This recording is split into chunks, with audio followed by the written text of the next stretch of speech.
Boosie Badazz thought he found a way out, a way to erase a federal gun conviction that had been hanging over him since 2023, a way to skip supervised release, skip the fines, skip the restrictions, and walk away clean. But instead of a presidential pardon, Boosie says he got played. And now he wants $300,000 back from the men who promised him access to Donald Trump. According to reporting from The Guardian, Boosie, legal name Torrance Hatch, paid J.M. Berkman and Associates a staggering $600,000 in 2025 to advance his push for a pardon. This wasn't a rumor. This wasn't back-channel gossip. This was a formal lobbying effort registered to contact the White House, the Justice Department, and Congress. Boosie believed he was dealing with insiders, people who could walk his name straight into the Oval Office.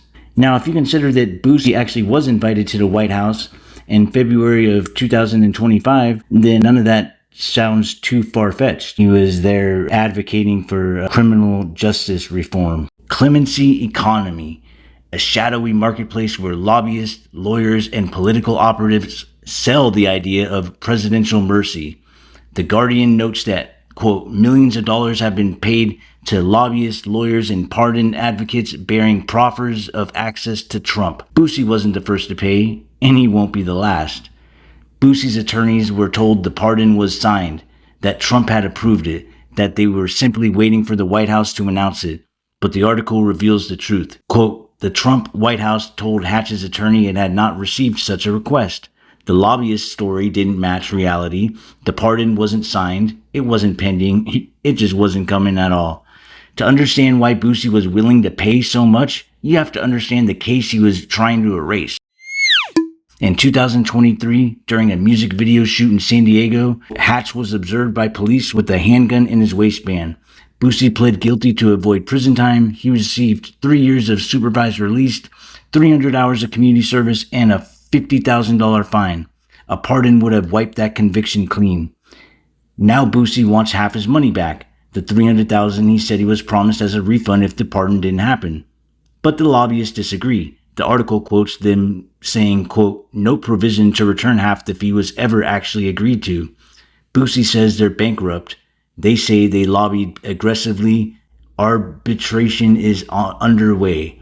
The men Boosie hired, Jacob Wool and Jack Berkman, are no strangers to controversy. Now, these guys have guilty pleas for doing illegal robocall campaigns targeting black voters, basically calling black voters and telling them to not vote. And they've also been in trouble for attempting to manufacture false allegations against public officials, and they even tricked the Washington Post into reporting a fake FBI raid. Boosie took his fight public, calling on right-wing influencers and lawmakers to confirm whether they had been contacted about his pardon. Laura Loomer responded that she had, quote, no idea what you're talking about, and added, you can't pay for a pardon. The Guardian's article makes one thing clear: the clemency economy is real, and it's dangerous. Boosie Badazz says he was misled, overcharged, and left hanging. Now he's fighting to get his money back and exposing a political underworld where access is promised, payments are taken, and results rarely come. This is more than a failed pardon. It's a warning.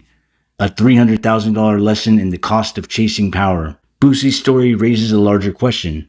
How many people are paying for political access that doesn't exist? How many lobbyists are selling proximity to power? And how many celebrities, defendants, or desperate people are falling for the same pitch? This is Smog Dog 949 sounding off. Thank you for tuning in to the Rap Sheet Hip Hop, where culture meets the court. Don't forget to like, comment, and shoot that sub, man.